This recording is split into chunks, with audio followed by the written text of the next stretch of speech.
como seus pensamentos sabotam sua vida e como mudar isso. Quantas vezes você já desistiu de algo antes mesmo de tentar, porque acreditou que não era capaz? Quantas oportunidades você deixou passar porque a mente insistiu em repetir: vai dar errado, não adianta, você não consegue? É como se existisse uma voz interna que, em vez de nos incentivar, passa o tempo todo tentando nos convencer de que não somos bons o suficiente. Essa voz não está fora, não vem de um inimigo declarado, mas nasce dentro de nós.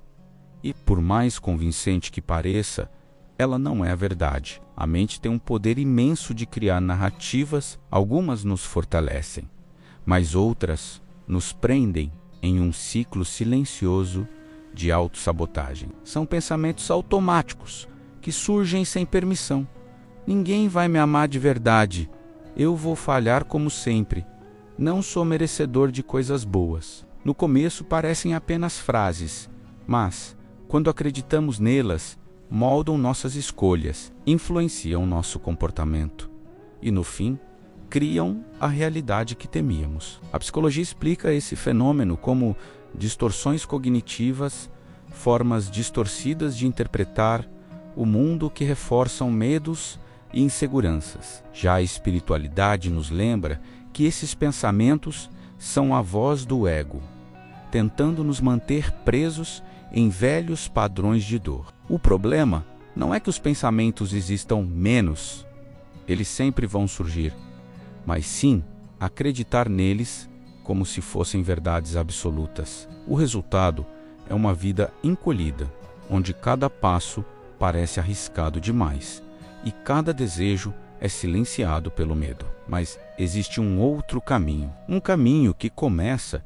quando aprendemos a observar esses pensamentos, questionar sua veracidade e transformar a voz que nos sabota em uma aliada da nossa jornada. Neste vídeo, vamos explorar como os pensamentos sabotam sua vida e, mais importante, como você pode transformar esse processo em um movimento de libertação. Você vai perceber que não precisa lutar contra a mente, mas aprender a guiá-la, educá-la, colocá-la a serviço da sua essência. Porque no fim, não é a mente que define quem você é, mas a consciência que observa cada pensamento. E quando você descobre essa verdade, a vida deixa de ser um campo de batalha e se torna um caminho de transformação e clareza.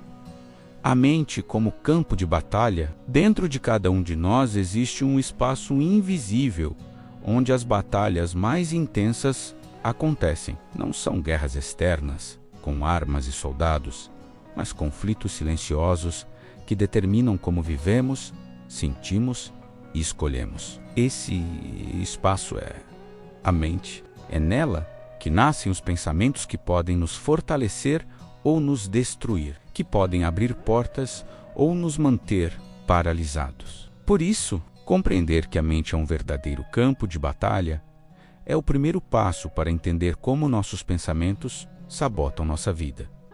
A mente é criativa, veloz e incansável. Ela funciona como uma narradora que nunca se cala. Ao longo do dia, ela produz milhares de pensamentos, menos muitos deles sem qualquer ligação com a realidade concreta. Alguns são memórias distorcidas do passado.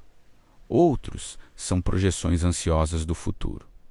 Outros ainda são frases repetidas de pessoas que marcaram nossa história. Mas, como não fomos ensinados a observar esse fluxo, acabamos acreditando em tudo o que ela diz. Na psicologia, esse processo é chamado de pensamentos automáticos. Eles surgem de forma tão rápida e convincente que parecem verdadeiros. Um exemplo simples: você envia uma mensagem e não recebe resposta imediata. Em segundos, a mente já dispara: essa pessoa não gosta de você, está te ignorando, você fez algo errado. Nada disso é fato. A realidade objetiva é apenas uma. A resposta não chegou ainda, mas o campo de batalha interno já foi acionado. E o pensamento negativo gera ansiedade, insegurança e até comportamentos impulsivos. Espiritualmente, muitos mestres afirmam que a mente, quando não observada, é como um cavalo selvagem. Corre sem direção, levando-nos para lugares que não escolhemos. Esse cavalo não é mau por natureza. Menos, na verdade, possui grande força e potencial, mas, se não aprendemos a guiá-lo, ele nos arrasta para longe do nosso verdadeiro caminho. Assim, pensamentos não questionados se tornam correntes invisíveis que moldam nossa vida de acordo com padrões antigos, muitas vezes herdados ou aprendidos no passado. Um exemplo comum está no trabalho. Alguém recebe uma crítica construtiva e, em vez de ouvi-la como oportunidade de crescimento, a mente dispara: você é incompetente, nunca faz nada certo. Todos vão perceber que você não serve para isso. Esse pensamento gera desânimo, que leva à queda de desempenho, confirmando a crença inicial. O que poderia ser apenas uma sugestão para melhorar, vira uma batalha interna que mina a autoconfiança. Outro exemplo aparece nos relacionamentos. A mente pode repetir: você não merece ser amado. Cedo ou tarde será rejeitado. A pessoa acredita. A rede forma insegura, cria conflitos desnecessários e, no fim, realmente vê o relacionamento se desfazer. O ciclo se confirma não porque a crença fosse verdadeira desde o início, mas porque o campo de batalha interno ditou comportamentos que levaram ao resultado. A filosofia sugere que o grande desafio humano é aprender a diferenciar o que é pensamento e o que é realidade. A mente cria histórias, mas a realidade é muito mais ampla do que qualquer narrativa interna. Quando não reconhecemos essa diferença, vivemos presos em uma guerra constante, reagindo a inimigos que existem apenas dentro da nossa cabeça. No cotidiano, essa batalha pode ser silenciosa, mas devastadora. Quantas oportunidades já foram perdidas porque acreditamos que não éramos capazes? Quantos relacionamentos foram afetados porque demos ouvidos a histórias inventadas pela mente? Quantos sonhos foram abandonados porque nos deixamos sabotar por pensamentos de medo e insegurança? Cada vez que acreditamos sem questionar, a mente vence uma batalha a menos e nós perdemos um pedaço da nossa liberdade. Mas aqui está o ponto essencial. Reconhecer que a mente é um campo de batalha não significa que precisamos eliminá-la ou calá-la para sempre. Significa que precisamos aprender a lutar de outra forma. Não é uma guerra contra a mente, mas um treino de consciência. É observar os pensamentos que surgem, perceber quais são ilusões e escolher não se deixar dominar por eles. Esse é o início da transformação. Perceber que nem todo pensamento merece crédito, que nem toda voz interna é verdadeira. Quando damos esse primeiro passo, começamos a recuperar o poder sobre nossa própria vida. O campo de batalha não desaparece, mas deixamos de ser soldados passivos e passamos a ser comandantes conscientes. E pouco a pouco, aprendemos a transformar esse espaço de conflito em um espaço de clareza. O ciclo da autossabotagem. A autossabotagem não é um ato consciente. Ninguém acorda de manhã pensando: hoje vou estragar minhas chances de ser feliz ou realizado. Ela acontece de forma sutil, quase invisível, nas pequenas escolhas que fazemos todos os dias. É um mecanismo que nasce dentro da mente e se repete em padrões, até se transformar em um ciclo que reforça suas próprias crenças. Entender como esse ciclo funciona é fundamental para interromper a engrenagem e abrir espaço para uma vida mais livre. Na psicologia, esse processo é explicado pela chamada profecia autorrealizável. Quando acreditamos em um pensamento limitante, nosso comportamento se ajusta para confirmar esse pensamento. Por exemplo, alguém pensa: não sou bom o suficiente para essa vaga de emprego. Ao acreditar nisso, essa pessoa não se prepara adequadamente para a entrevista. Chega insegura, comunica-se de forma vacilante. O resultado, não conquista a vaga. E ao não conseguir, reforça a crença inicial. Tá vendo? Eu realmente não sou bom o suficiente. A mente cria a história. A ação confirma. E a vida se encaixa nesse roteiro. Esse é o ciclo. Pensamento, emoção, comportamento, resultado, reforço da crença. Cada volta nessa roda fortalece ainda mais a ilusão. Com o tempo, a pessoa nem percebe que está vivendo dentro de uma prisão mental que ela mesma ajuda a sustentar. Espiritualmente, podemos dizer que a autossabotagem é o ego tentando nos manter pequenos. O ego teme a expansão, teme o desconhecido, teme a entrega à vida. Ele prefere nos ver presos em padrões familiares, mesmo que dolorosos, do que nos abrir para o novo e para a transformação. Por isso, cada vez que seguimos os pensamentos sabotadores, reforçamos as correntes invisíveis que nos prendem. Um exemplo cotidiano ajuda a entender. Imagine alguém que deseja se relacionar, mas carrega a crença: sempre vou ser rejeitado. Essa ideia provoca insegurança, que se traduz em comportamentos de desconfiança ou em tentativas de agradar demais. Essas atitudes, por sua vez, desgastam a relação e acabam afastando a outra pessoa. Quando isso acontece, a mente diz: eu sabia, fui rejeitado de novo. O ciclo se fecha e a dor se reforça. Outro exemplo está nos estudos. Um estudante pensa: nunca vou aprender essa matéria. Esse pensamento gera ansiedade que dificulta a concentração. A dificuldade em aprender confirma a crença inicial e o estudante conclui: realmente não consigo. O ciclo se repete e a confiança se enfraquece cada vez mais. A filosofia nos lembra que a autossabotagem é como viver dentro de uma narrativa escrita por um autor invisível. Mas, na verdade, somos nós mesmos quem seguramos a caneta. A mente sugere os capítulos, mas temos a escolha de reescrever a história. O problema é que, sem consciência, deixamos a mente escrever automaticamente, repetindo sempre os mesmos enredos de fracasso e limitação. No cotidiano, o ciclo da autossabotagem pode aparecer em pequenas atitudes. Adiar uma tarefa importante porque pensamos que não vamos conseguir. Desistir de um projeto antes mesmo de começar porque acreditamos que não temos talento. Aceitar menos do que merecemos em um relacionamento porque pensamos que não temos valor. Cada uma dessas escolhas parece isolada, mas todas fazem parte de um mesmo padrão. Romper esse ciclo exige consciência e prática. O primeiro passo é reconhecer quando ele está acontecendo. Isso pode ser feito observando os gatilhos, quando surge um pensamento negativo, como não consigo, vou fracassar, não mereço.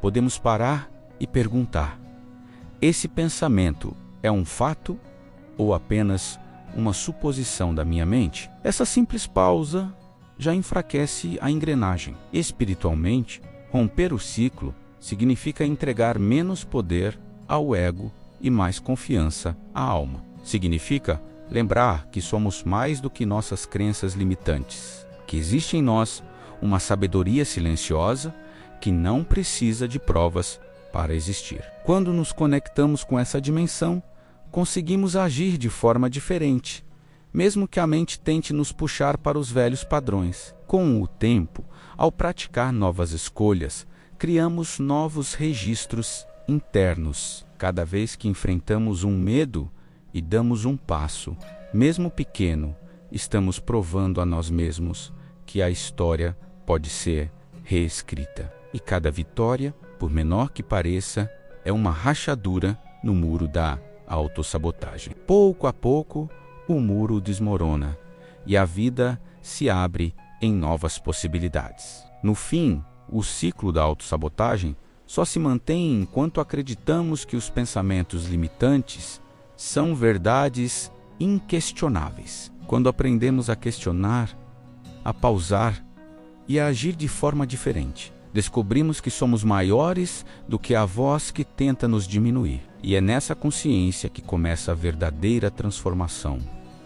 Perceber que não precisamos viver presos às narrativas da mente, mas podemos escolher novos roteiros, mais alinhados com quem realmente somos. A prisão invisível das crenças, a mente, é como uma narradora incansável. Ela interpreta cada experiência, cria histórias para dar sentido ao que acontece e muitas vezes estabelece conclusões precipitadas que carregamos por anos. Essas conclusões, repetidas em silêncio, tornam-se crenças, e as crenças funcionam como lentes invisíveis. Não vemos o mundo como ele realmente é, mas como acreditamos que ele seja. É por isso que tantas pessoas vivem presas em uma prisão que não tem muros, mas tem narrativas internas. Na psicologia cognitiva, entende-se que crenças são estruturas mentais que organizam a forma como interpretamos a realidade. Se alguém acredita, eu não sou capaz, essa crença filtra todas as experiências. Qualquer desafio parece maior.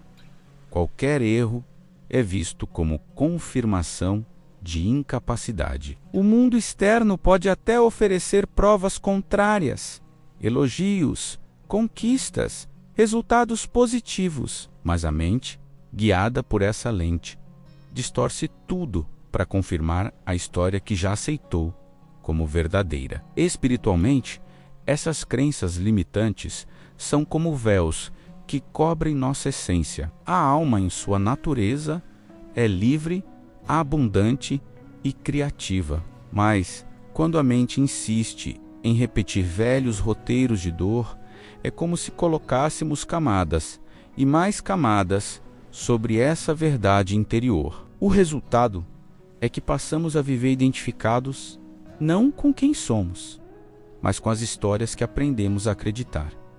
Um exemplo prático ajuda a visualizar. Imagine alguém que cresceu ouvindo: "Você é desajeitado, nunca faz nada certo." Essa frase, repetida durante a infância, se transforma em uma crença sólida. Na vida adulta, essa pessoa evita assumir responsabilidades que exigem habilidade, recusa oportunidades de liderança, sente-se insegura mesmo quando acerta. A crença funciona como uma cela invisível. Ninguém a trancou de fora, mas ela mesma segura a chave e nem percebe. Outro exemplo está nos relacionamentos. Uma pessoa que acredita: "Não sou digno de amor verdadeiro", tende a aceitar menos do que merece. Tolera desrespeitos, se contenta com relações superficiais ou, em alguns casos, sabota vínculos saudáveis por acreditar que não pode sustentá-los. A crença molda as escolhas e, pouco a pouco, cria a realidade que confirma a própria ilusão. A filosofia sugere que a mente humana tem uma necessidade profunda de coerência. Por isso, quando acreditamos em algo, buscamos evidências para reforçar essa crença, mesmo que inconscientemente. É como se vivêssemos em uma bolha de confirmação. Tudo o que vemos, ouvimos ou sentimos passa pelo filtro daquilo que já acreditamos. Isso explica por que tantas pessoas permanecem presas em padrões que as fazem sofrer, mesmo desejando mudança. No cotidiano, essas prisões invisíveis se manifestam em frases automáticas. "Eu não posso", "não vai dar certo", "não é para mim", "as coisas sempre acabam mal". Cada uma dessas frases é uma barra da grade que nos impede de agir livremente. A mente insiste que está apenas nos protegendo, mas, na prática, está restringindo a vida a um espaço mínimo, muito menor do que aquilo que poderíamos viver. Romper essa prisão começa com a consciência. Precisamos identificar quais histórias estamos repetindo para nós mesmos. Uma pergunta simples pode ser poderosa. Isso que eu penso sobre mim é um fato ou é apenas uma interpretação antiga da minha mente? Muitas vezes, ao fazer essa pergunta, percebemos que não há provas concretas para sustentar nossas crenças. Elas são ecos do passado, não verdades eternas. Espiritualmente, esse processo é visto como retirar os véus da ilusão. Não é criar uma nova identidade artificial, mas lembrar quem realmente somos por trás das histórias limitantes. Somos mais do que as frases que ouvimos, mais do que os erros que cometemos, mais do que as narrativas que carregamos. Quando soltamos essas crenças, começamos a experimentar uma liberdade interior que sempre esteve disponível. No fim, a prisão invisível das crenças não existe fora de nós, mas dentro. Ela não é feita de ferro, mas de pensamentos. E justamente por isso, ela pode ser dissolvida quando escolhemos questionar, observar e substituir velhas narrativas por percepções mais verdadeiras. Cada vez que identificamos uma crença limitante e decidimos não obedecer a ela, é como se derrubássemos uma parede dessa prisão. E, aos poucos, descobrimos que o espaço da vida é muito maior do que imaginávamos. O corpo como sinalizador da verdade. A mente fala em palavras, mas o corpo fala em sensações. Muitas vezes, estamos tão acostumados a ouvir apenas os diálogos internos que esquecemos de prestar atenção ao que o corpo está tentando nos dizer. No entanto, ele funciona como uma bússola silenciosa, apontando quando estamos alinhados com a verdade interior ou quando estamos sendo guiados por ilusões da mente. Aprender a ouvir esse corpo é um dos caminhos mais poderosos para escapar da sabotagem dos pensamentos. Na psicologia, especialmente com a teoria dos marcadores somáticos de Antônio Damasio, aprendemos que as emoções deixam marcas físicas, o corpo reage antes mesmo que a mente racional compreenda o que está acontecendo. Quando sentimos medo, por exemplo,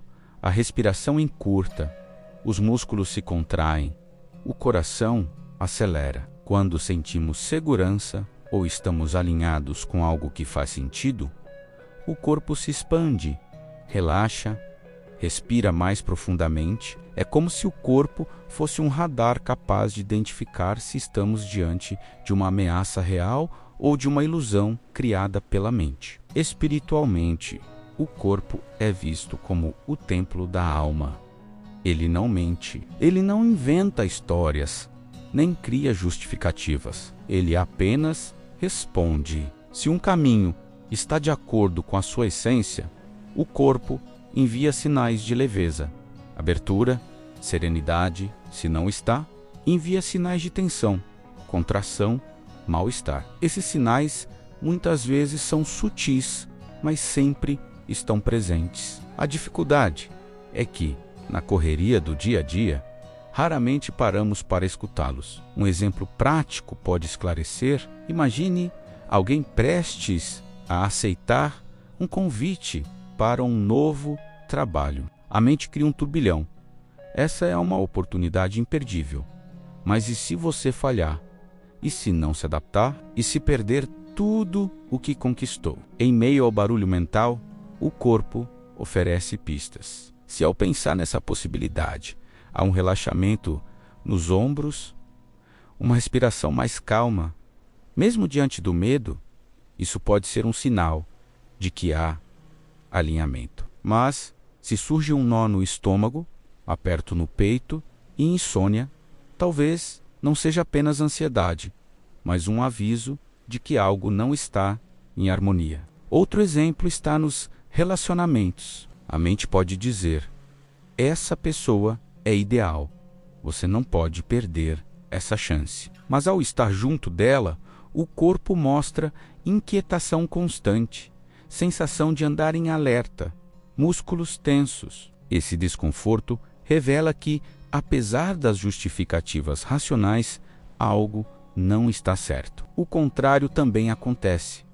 Quando a intuição aponta para um vínculo verdadeiro, o corpo se acalma, a respiração flui, a presença se torna leve, mesmo sem explicações lógicas. A filosofia sugere que o corpo é uma espécie de guardião da verdade, porque está enraizado no presente. A mente pode vagar pelo passado e pelo futuro, mas o corpo só existe aqui e agora. É nesse instante que a intuição se manifesta, não em histórias distantes, mas em sensações imediatas. Quando aprendemos a notar o que sentimos fisicamente diante de uma escolha, estamos abrindo espaço para que a sabedoria do momento nos guie. No cotidiano, podemos treinar essa escuta com práticas simples. Diante de qualquer decisão, pergunte a si mesmo: essa ideia me contrai ou me expande? Meu peito se fecha ou se abre? Minha respiração fica curta ou profunda? Essas perguntas despertam uma percepção que já está em nós, mas que muitas vezes é abafada pelo ruído mental. Outra prática é observar o corpo durante interações com pessoas ou ambientes. Onde há bem-estar, geralmente há verdade. Onde há atenção constante, pode haver uma mensagem de que algo precisa ser revisto. Do ponto de vista psicológico, observar o corpo ajuda a interromper o ciclo da autossabotagem. Muitas vezes, um pensamento negativo gera ansiedade, mas, se prestarmos atenção às reações físicas, conseguimos perceber: esse medo não vem de um perigo real, mas de uma história da mente. Ao diferenciar isso, abrimos espaço para agir com mais clareza. Espiritualmente,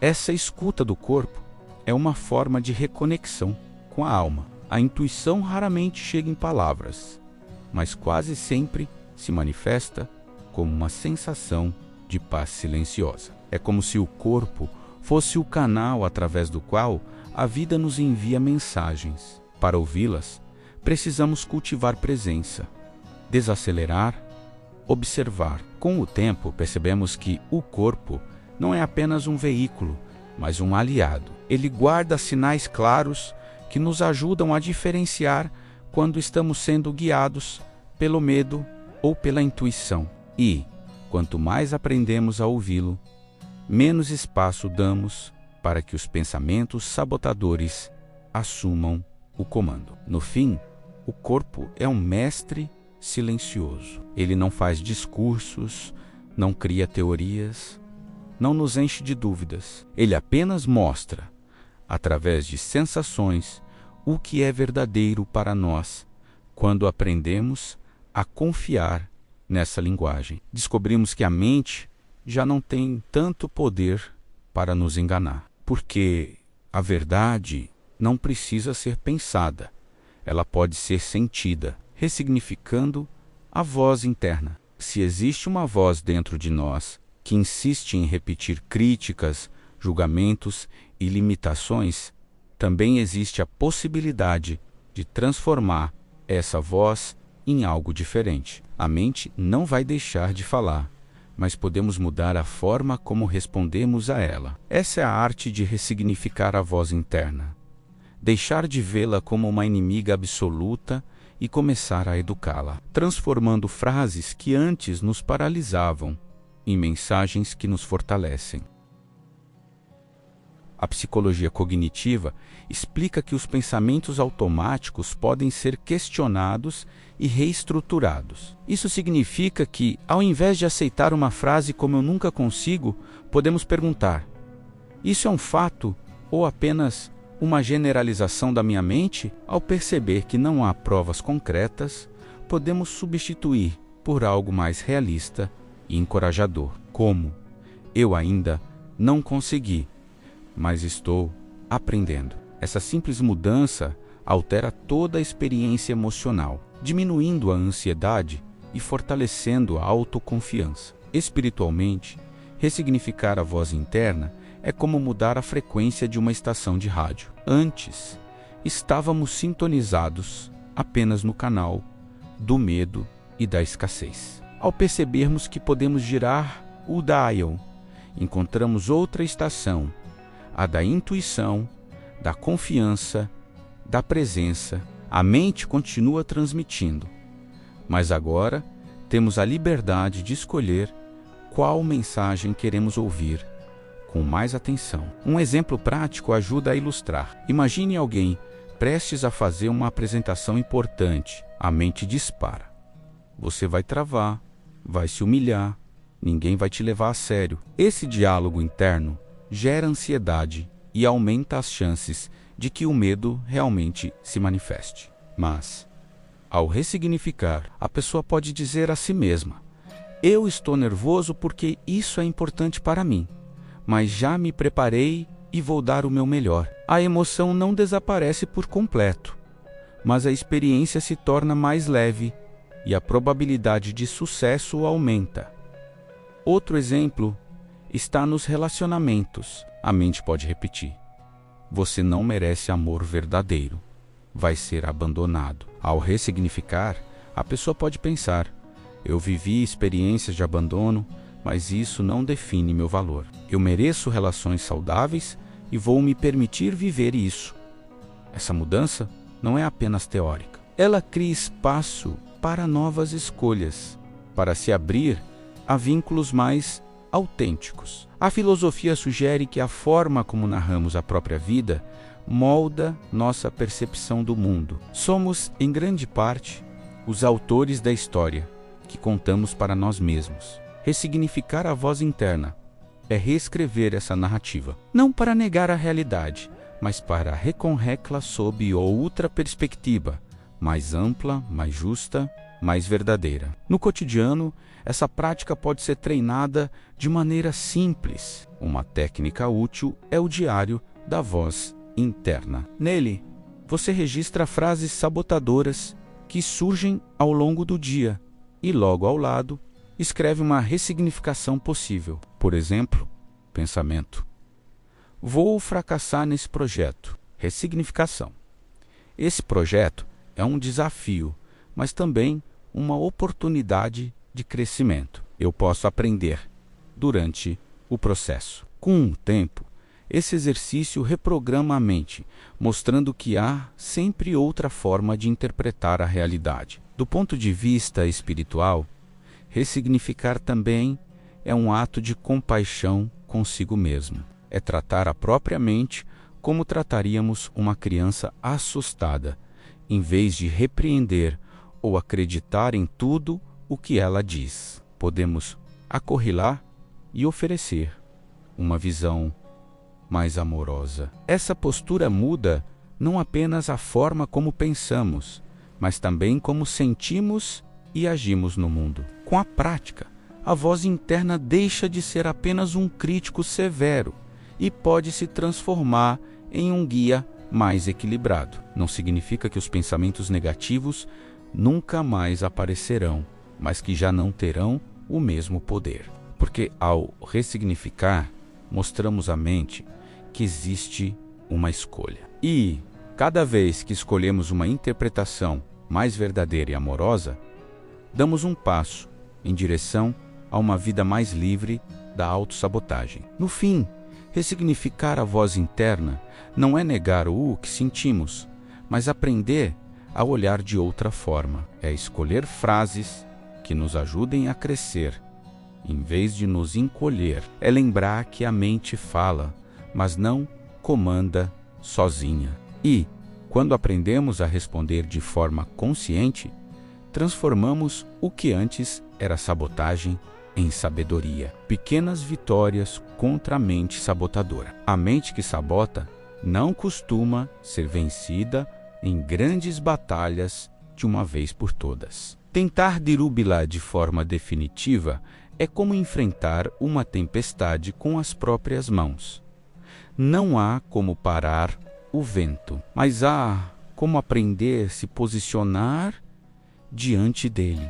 É por isso que, mais do que esperar por transformações radicais, precisamos cultivar pequenas vitórias diárias, atos simples que pouco a pouco enfraquecem o domínio dos pensamentos negativos e nos devolvem a confiança em nós mesmos. A psicologia chama esse processo de exposição progressiva. Quando nos colocamos, de forma consciente, em situações que desafiam nossos medos e crenças limitantes, criamos novas memórias emocionais que contradizem as antigas. O cérebro aprende pela experiência. Cada vez que fazemos algo, apesar da voz sabotadora, registramos uma prova viva de que aquela narrativa não é absoluta. Assim, aos poucos, construímos um repertório interno que nos fortalece. Espiritualmente, cada pequena vitória é uma declaração silenciosa. Eu não sou refém da mente. Mesmo um gesto simples pode carregar uma energia de transformação. Pode ser levantar a mão para fazer uma pergunta em público, mesmo quando a mente grita, vão rir de você. Pode ser aceitar um convite para algo novo, ainda que a mente insista. Isso não é para você. Pode ser apenas escolher descansar, quando a voz interna repete que só é digno quem produz sem parar. Cada ato é um fio que vai tecendo uma nova história. Uma história de coragem, presença e autenticidade. Um exemplo prático ajuda a clarear. Imagine alguém que, dominado por pensamentos de incapacidade, evita falar em reuniões de trabalho. Um dia, decide compartilhar uma ideia, mesmo tremendo por dentro. A reação dos colegas é positiva e, mesmo que não fosse, o simples fato de ter se posicionado já é uma vitória. Esse ato contradiz a crença limitante e mostra ao corpo e à mente que a vida não acaba quando ousamos sair da zona de conforto. Outro exemplo está nas relações. Alguém que acredita que não merece ser amado pode se abrir, ainda que de forma tímida, para demonstrar afeto a alguém, mesmo que seja apenas um gesto pequeno, como um elogio sincero ou a expressão de um desejo. Esse ato é uma vitória contra a voz que diz: não se exponha, você vai se machucar. Pequenas vitórias assim abrem espaço para que novas experiências, mais saudáveis e verdadeiras, aconteçam. A filosofia sugere que a liberdade não se conquista de uma vez, mas em passos cotidianos. Cada vez que contrariamos um pensamento sabotador, ainda que em detalhes aparentemente irrelevantes, estamos enfraquecendo a tirania da mente. É como abrir pequenas rachaduras em uma muralha. No começo parecem insignificantes, mas com o tempo a luz atravessa e toda a estrutura começa a ruir. No cotidiano, cultivar pequenas vitórias pode ser mais simples do que imaginamos. Se a mente diz: você não consegue correr nem 5 minutos, experimente caminhar por 10. Se ela insiste: você não é capaz de aprender isso, estude por 15 minutos apenas para provar que pode começar. Se a voz diz: ninguém se importa com você, ligue para um amigo e abra espaço para o vínculo real. São pequenos gestos, mas cada um deles quebra um tijolo da parede da autossabotagem. Do ponto de vista psicológico, esse processo ativa o sistema de recompensa do cérebro. Cada vez que realizamos uma pequena vitória, liberamos dopamina, o neurotransmissor ligado à motivação e ao prazer. Esse reforço bioquímico nos impulsiona a continuar. Do ponto de vista espiritual, cada vitória fortalece a conexão com nossa essência, mostrando que somos capazes de agir não a partir do medo, mas da confiança. Com o tempo, percebemos que pequenas vitórias acumuladas criam grandes mudanças. Aquele que acreditava não ser capaz de falar em público descobre que pode liderar uma equipe. Aquele que pensava não merecer amor descobre que é digno de relações profundas. Aquele que se via como fracassado descobre que pode aprender, crescer e se reinventar. Nada disso acontece de um dia para o outro, mas cada passo abre espaço para uma transformação duradoura. No fim, a mente sabotadora perde poder, não porque desaparece, mas porque deixamos de obedecê-la cegamente. Cada pequena vitória é um lembrete de que temos escolha. E quando acumulamos essas escolhas, criamos uma vida mais livre, mais corajosa, mais autêntica, porque a transformação não nasce de um grande gesto isolado, mas da soma dos pequenos atos de coragem que repetimos, dia após dia, quando a mente se torna parceira da transformação. Durante muito tempo acreditamos que a mente era a nossa inimiga, afinal, é dela que surgem as vozes críticas, as narrativas sabotadoras, os medos exagerados, mas a verdade é que a mente não é contra nós. Ela apenas repete padrões, busca segurança e tenta nos proteger da dor. O problema surge quando não sabemos colocá-la em seu devido lugar, permitindo que ela dite todas as regras da nossa vida. Quando aprendemos a guiá-la, em vez de ser guiados por ela, a mente deixa de ser uma sabotadora e passa a ser uma parceira poderosa da nossa transformação. A psicologia mostra que a mente é plástica. Isso significa que ao longo da vida podemos criar novos caminhos neurais, novas associações e novas formas de interpretar o mundo. Esse processo, chamado neuroplasticidade, é a prova de que não estamos condenados a viver sob as mesmas crenças para sempre. Quando decidimos cultivar novos pensamentos, treinar novas perspectivas e agir de forma diferente, a mente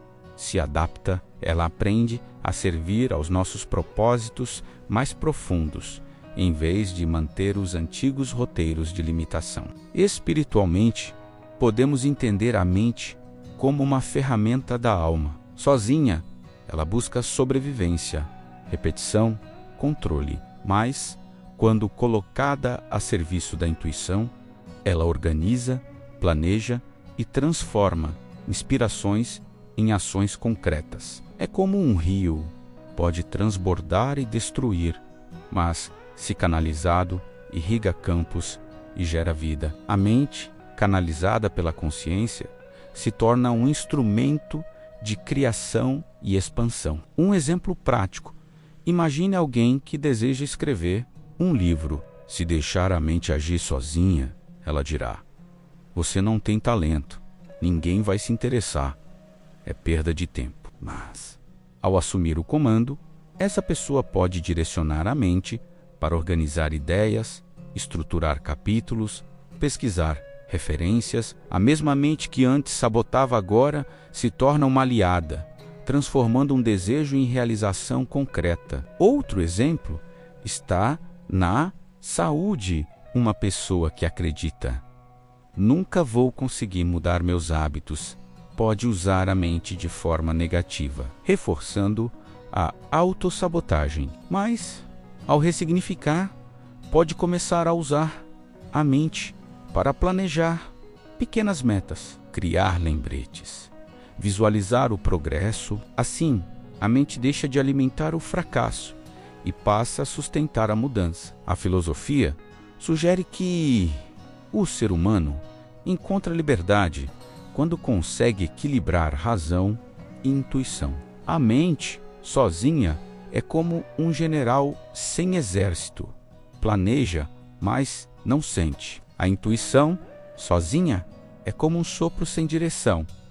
Inspira, mas não estrutura. Quando unimos as duas, encontramos um fluxo poderoso. A intuição mostra o caminho e a mente constrói a estrada. Essa é a verdadeira parceria capaz de transformar nossa vida. No cotidiano, podemos treinar essa parceria ao escolher conscientemente onde colocar a energia da mente. Em vez de permitir que ela gaste horas ruminando preocupações, podemos direcioná-la para soluções. Em vez de acreditar nos pensamentos sabotadores, podemos usá-la para criar planos de ação. Quando percebemos que a mente não precisa ser silenciada, mas educada, descobrimos sua força como aliada. Do ponto de vista psicológico, esse processo é chamado de reestruturação cognitiva. Consiste em identificar pensamentos distorcidos e substitui-los por interpretações mais equilibradas. Do ponto de vista espiritual, é como alinhar a mente ao coração. A intuição aponta o sentido e a mente, quando bem conduzida, organiza os passos para chegar até lá.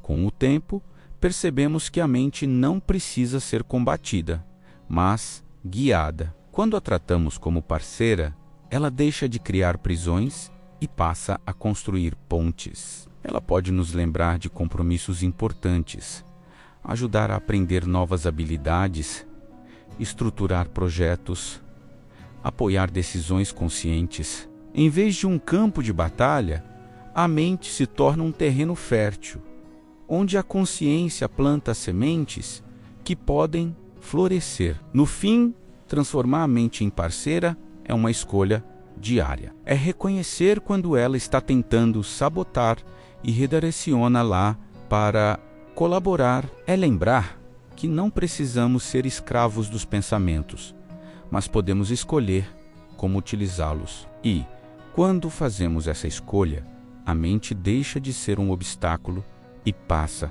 a ser uma aliada da nossa evolução. Nesse ponto, o que antes nos aprisionava se torna a própria força que nos liberta.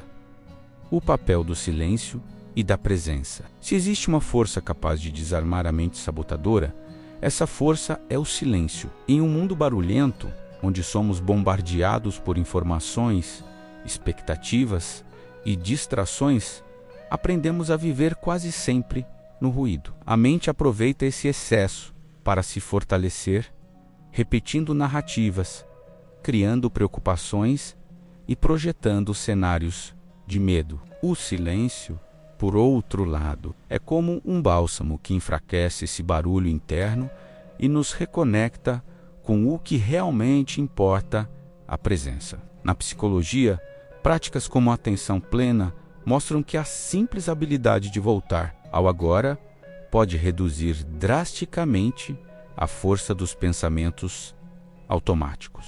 Quando nos ancoramos no presente, observando a respiração, percebendo as sensações do corpo, notando os sons ao redor, diminuímos o espaço para que a mente continue repetindo histórias do passado ou fabricando ansiedades sobre o futuro. O presente é o único lugar onde a vida acontece de fato, e a mente perde poder quando nos instalamos nesse espaço. Espiritualmente, o silêncio é visto como a linguagem da alma. Ele não é ausência de som, mas presença plena. É nesse espaço silencioso que a intuição se revela, que a confiança se fortalece, que percebemos que não somos os pensamentos, mas a consciência que os observa. Mestres espirituais de diferentes tradições afirmam que, quando mergulhamos no silêncio, descobrimos uma paz que não depende de circunstâncias externas. Essa paz, ela não vem de resolver todos os problemas, mas de perceber que, por trás de qualquer barulho, existe uma presença estável e serena que nunca se abala. Um exemplo cotidiano ajuda a entender. Imagine alguém dominado pela ansiedade, com a mente repetindo: vai dar errado, você vai fracassar, não tem saída. Se essa pessoa parar por alguns minutos, fechar os olhos, respirar profundamente e apenas observar o ar entrando e saindo dos pulmões, algo muda. O pensamento pode continuar tentando chamar a atenção, mas, ao focar na respiração, a mente perde intensidade, o corpo relaxa, a ansiedade diminui e uma clareza surge. O problema não desaparece, mas já não parece tão avassalador. Outro exemplo: no meio de um conflito, a mente pode criar argumentos, acusações, defesas, mas, se escolhermos alguns segundos de silêncio antes de responder, ganhamos espaço para perceber não apenas a raiva, mas também o que há por trás dela, menos talvez medo, talvez necessidade de ser ouvido. Esse silêncio não é passividade, é sabedoria. Ele abre espaço para uma resposta mais consciente, em vez de uma reação automática. A filosofia sugere que a presença é o estado em que encontramos liberdade. O filósofo Kierkegaard dizia que a ansiedade é a vertigem da liberdade, porque surge quando nos perdemos entre passado e futuro. Mas, ao escolher o presente, deixamos de nos perder em narrativas mentais e nos reconectamos com a vida real. É nesse instante, e apenas nele, que encontramos serenidade e clareza. No cotidiano, o silêncio pode ser cultivado em práticas simples. Pode ser caminhar em contato com a natureza sem fones de ouvido, apenas ouvindo os sons ao redor. Pode ser reservar 5 minutos do dia para respirar conscientemente. Pode ser desligar o celular por um momento e apenas estar presente em uma refeição, percebendo o sabor e a textura dos alimentos. Essas pequenas pausas quebram o domínio da mente e nos lembram de que não somos escravos do barulho interno ou externo. Do ponto de vista psicológico, esse cultivo fortalece o córtex pré-frontal, a parte do cérebro ligada à autorregulação e à tomada de decisões conscientes. Isso significa que o silêncio não é apenas poético, mas também prático.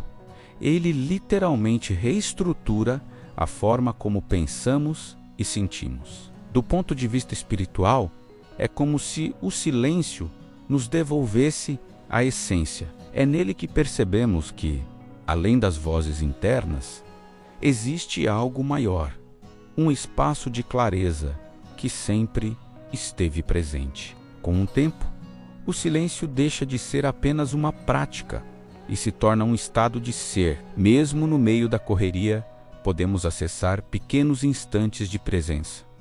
Um olhar atento, uma respiração profunda, uma pausa antes de reagir. Esses momentos acumulados transformam a qualidade da nossa vida, porque, quando estamos presentes, não precisamos acreditar em todos os pensamentos da mente. Podemos simplesmente observá-los passando, como nuvens no céu, enquanto permanecemos firmes no espaço de quem observa. No fim, o papel do silêncio e da presença é nos lembrar daquilo que sempre esquecemos, que não somos o barulho da mente. Somos o espaço silencioso onde ela acontece. Quando descobrimos isso, a vida deixa de ser uma luta contra pensamentos sabotadores e se transforma em um caminho de serenidade, clareza e autenticidade. O silêncio não é fuga, é retorno. É o ponto onde reencontramos a nós mesmos e descobrimos que,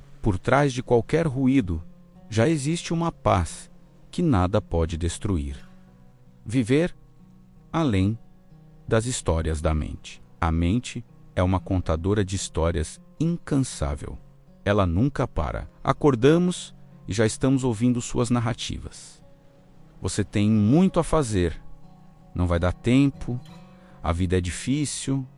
Ninguém te entende. Durante o dia, ela cria diálogos imaginários, repete feridas antigas, projeta futuros incertos. Antes de dormir, inventa finais dramáticos para situações que sequer aconteceram. É como se tivéssemos um narrador interno 24 horas por dia. O problema não é a mente contar histórias, mas o fato de acreditarmos que essas histórias são a vida em si. Na psicologia, esse fenômeno é chamado de fusão cognitiva. Significa que nos fundimos aos pensamentos.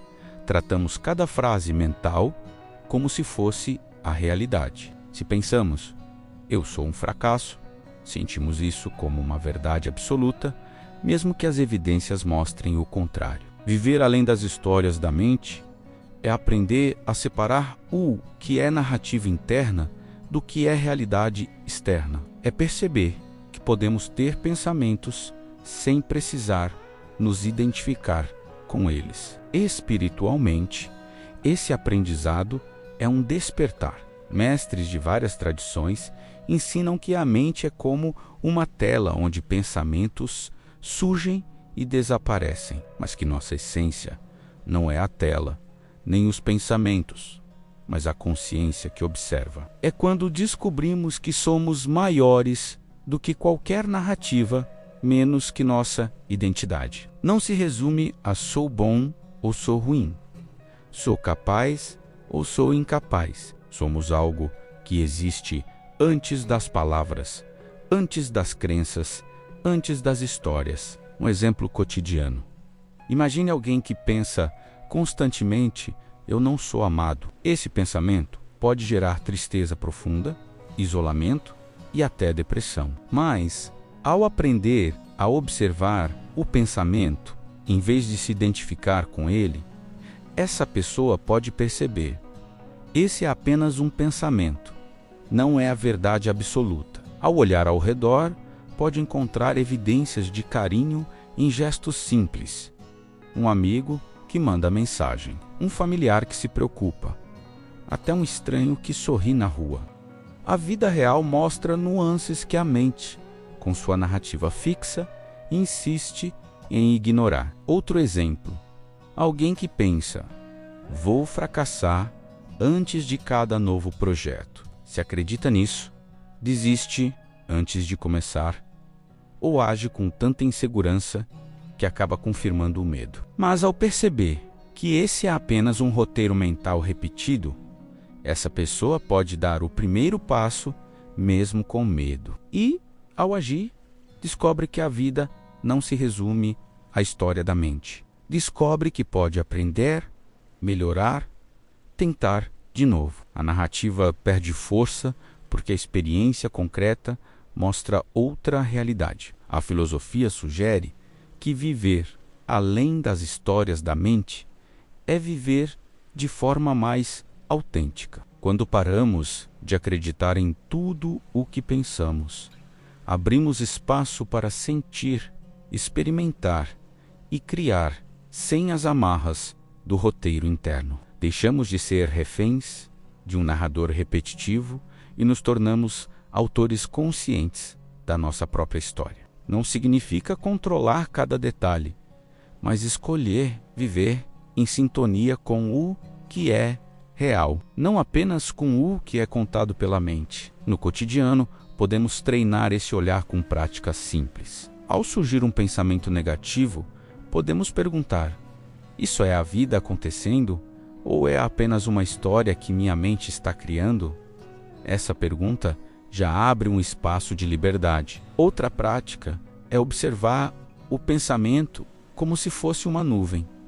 Ele aparece, fica por um tempo e depois passa. Não precisamos agarrá-lo nem lutar contra ele. Podemos apenas deixar que siga seu curso, enquanto permanecemos ancorados no presente. Do ponto de vista psicológico, essa postura reduz drasticamente a ansiedade e a depressão, porque quebra o ciclo de fusão com pensamentos negativos. Do ponto de vista espiritual, é como acessar uma dimensão mais profunda de nós mesmos, onde a paz não depende do que pensamos, mas do simples fato de estar presente. Com o tempo, viver além das histórias da mente deixa de ser um exercício e se torna um estado de ser. Passamos a perceber os pensamentos como parte da vida, mas não como seu centro. Eles estão lá, mas já não comandam tudo. E nesse espaço, nasce uma liberdade que nenhuma crença limitante pode roubar.